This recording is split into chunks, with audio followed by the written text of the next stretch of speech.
You ever notice how betrayal doesn't announce itself? It creeps in slowly, silent like a shadow, until one day you wake up and realize the life you thought you had is nothing but an illusion. That's exactly how it started for me. At first it was little things, subtle changes I tried to brush off.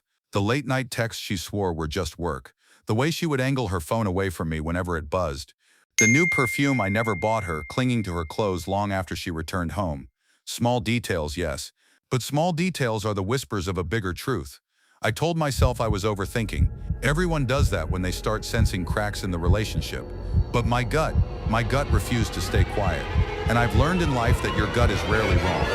One night I caught her smiling at her screen, a smile I hadn't seen directed at me in months. She tried to hide it the second I walked into the room. I asked, casual but curious, "What's so funny?" She looked up, startled, almost guilty, before mumbling, "Oh, nothing, just a meme from a friend." A friend? Since when did memes make you blush like you've been caught stealing fire? I brushed it off with a laugh, but in that moment something broke inside me. I knew I wasn't imagining it anymore. Something was going on. The days that followed only made things worse. She started staying late at work more often. Her excuses came rehearsed, like lines from a script she'd memorized. One night she slipped and said she was with Sarah. Funny thing is, I knew Sarah was out of town that entire week. I didn't call her out immediately. No, I smiled, nodded, and tucked the lie into my pocket like evidence in a trial. Because here's the thing about betrayal. When you rush to confront it, you lose the upper hand. I wasn't ready to accuse her, not yet. I wanted the truth to reveal itself. It didn't take long. I remember it clearly. A Thursday evening. The rain was relentless, hammering the roof like nature itself was warning me. She told me she had a meeting, something about strategy reports. But when she left, dressed a little too nicely for a late-night work session, I followed. I kept my distance, headlights dimmed, tires rolling slow on the slick roads. My heart was beating so hard I could feel it in my throat. She drove across town, nowhere near her office. Instead, she pulled into a quiet neighborhood, the kind where streetlights barely work and shadows stretch long. I parked a few houses down, rain pelting against the windshield as I watched her step out of the car. She adjusted her dress, fixed her hair in the side mirror, and walked toward a house I'd never seen before. She didn't knock. She didn't hesitate. She just went straight inside like she belonged there. And that's when my suspicion turned into certainty. I sat there, fingers gripping the steering wheel so tight my knuckles went white. The rain blurred my vision, but nothing could blur the truth anymore. My wife wasn't at a meeting. She was with someone else. Minutes felt like hours. Every second she stayed inside that house was another dagger twisting in my chest. My mind raced with questions I didn't want the answers to. Who was he? How long had this been going on?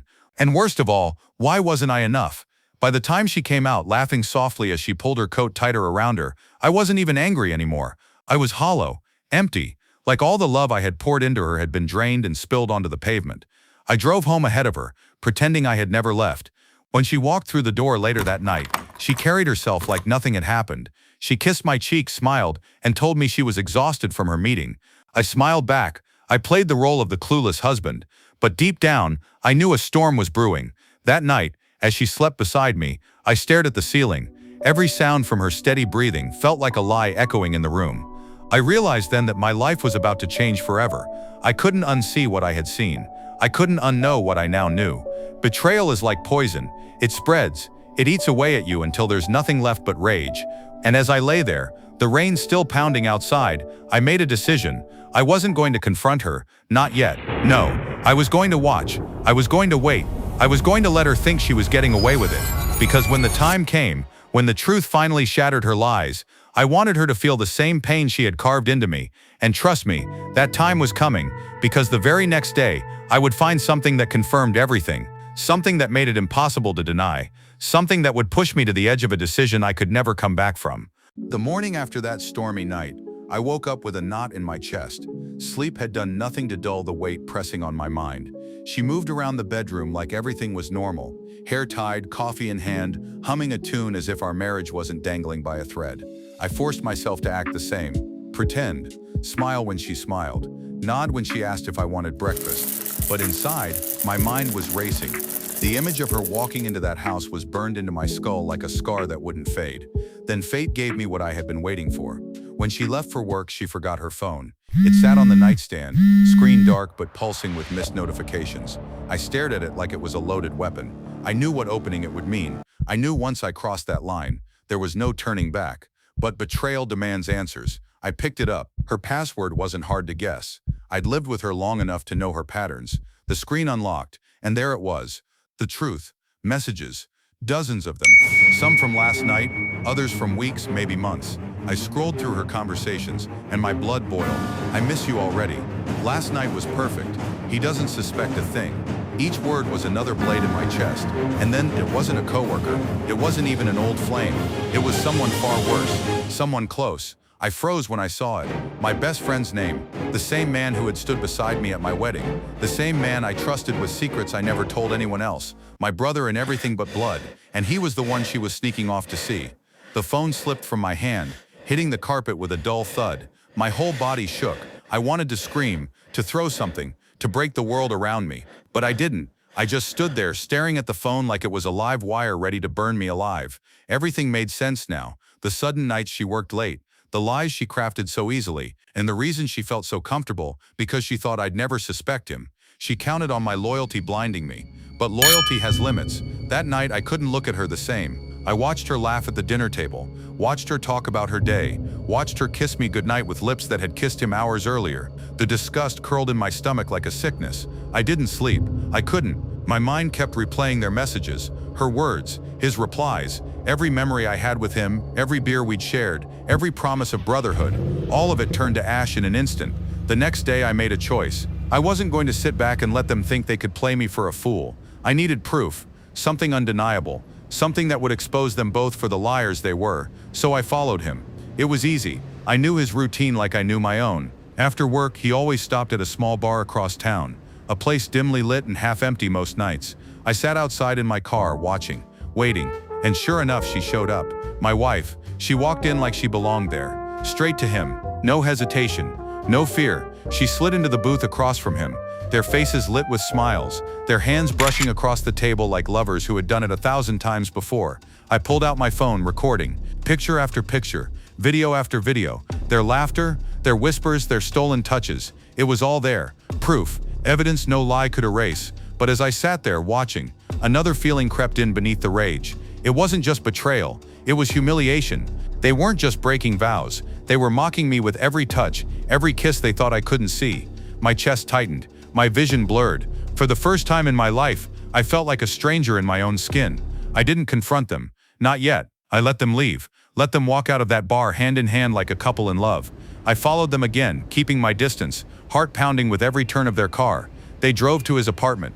They didn't even care enough to hide anymore. I parked across the street, headlights off, staring at the window where shadows moved behind curtains. My hands trembled as I thought about going in, about breaking the door down and ending it right there. But I didn't, because this wasn't about rage anymore. It was about control. I realized then that exposing them wasn't enough. No, they needed to feel the weight of what they had done. They needed to know I had seen everything, that I held the truth in my hands like a weapon. So I began planning. Every lie she told me, every night she claimed to be working, I noted it down. Every detail of their affair I recorded. I built a case, piece by piece, until it was airtight. And as I gathered proof, I felt something inside me shift. I wasn't the broken husband anymore. I wasn't the betrayed friend. I was the one in control. But the more I planned, the darker my thoughts became. Confrontation wasn't enough anymore. I wanted revenge. I wanted them to feel pain. Not just the sting of exposure, but something deeper. Something that would scar them the way they had scarred me. And the perfect opportunity was coming. Because in 3 days we had dinner plans. Just the three of us. Me, her, and him. A tradition we'd carried on for years. She thought it was just another casual night. He thought it was just another friendly gathering. But me, I knew it would be the night everything shattered. The night their lies would burn.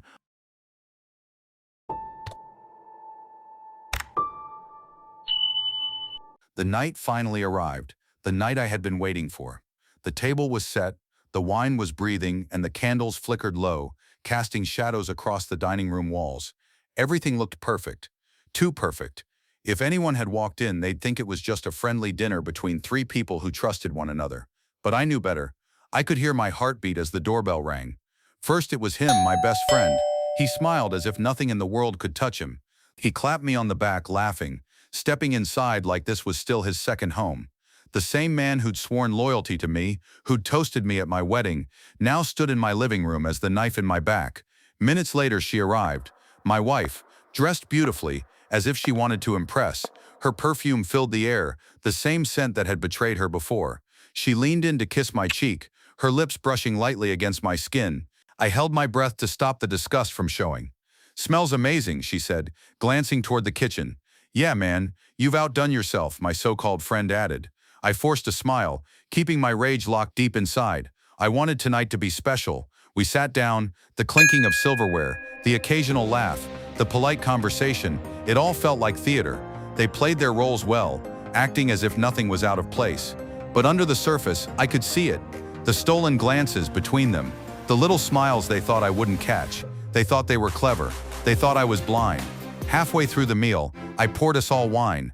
My hand was steady, my face unreadable. Inside, though, I was fire. "To friendship," I said, raising my glass. They echoed me, clinking their glasses against mine. The irony nearly choked me. That's when I leaned back in my chair, let silence fall over the table, and placed my phone right in the center. The screen lit up with the pictures and videos I had taken. Them at the bar, them holding hands, her messages, his replies. The room froze, her face drained of color. His fork clattered against the plate. What is this?" she stammered, voice trembling. I leaned forward, my eyes burning into both of them. "This is the truth, your truth, the truth you thought I'd never find out." He shifted uncomfortably, trying to recover his composure. "Listen, man, it's not what it looks like." "Don't," I cut him off, my voice sharp enough to slice the air. "Don't you dare insult me with another lie." The silence that followed was heavy, suffocating. She reached out, her hands shaking, but I pulled mine away before she could touch me. The betrayal in her eyes was almost laughable. She wanted sympathy when she was the one who carved a hole through my chest. "You planned this," she whispered.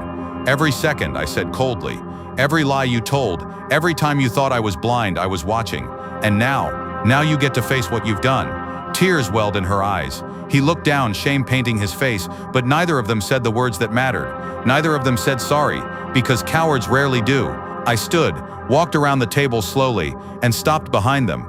The tension was unbearable. They didn't move. They didn't breathe. They waited, unsure of what I would do next. And for a moment, I wanted revenge to consume me. I wanted to flip the table, to drag him out of my house, to scream until my throat tore. But instead, I chose something sharper, something that would wound them in ways no outburst ever could. I leaned in close, my voice low, steady, dangerous. "Here's what's going to happen. You're both done. Done with me. Done with this life. Tomorrow, you'll both face the consequences publicly. I'm sending everything to everyone. Family, friends, colleagues. There won't be a single person in our world who doesn't know what you've done." Her gasp filled the air. His eyes widened, panic flashing across his face. "You can't do that," he muttered. "Oh, I can," I said, "and I will, because you didn't just betray me, you humiliated me. And now it's your turn to know what humiliation tastes like."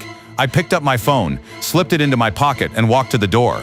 "Dinner's over." They sat frozen, unsure if they should leave, unsure if they should beg. I didn't give them the chance. I opened the door wide and pointed. "Get out." Neither of them spoke. They just rose slowly, heads bowed, and walked out into the night. The sound of the door slamming shut behind them was the most satisfying sound I'd heard in months. But as the silence returned, as I stood alone in the wreckage of what used to be my life, I realized something chilling. I had ended them. I had taken control. But control doesn't heal. Control doesn't erase the images burned into your mind. Control doesn't bring back trust once it's gone. I poured myself a drink, staring at the empty seats where they had just been. My chest was hollow, but beneath the emptiness, a spark of something darker lingered. Maybe it wasn't enough to just expose them. Maybe humiliation wouldn't quench the fire inside me. Maybe what I truly wanted was something more permanent. And as I raised the glass to my lips, I knew this wasn't the end. It was only the beginning of what I was capable of.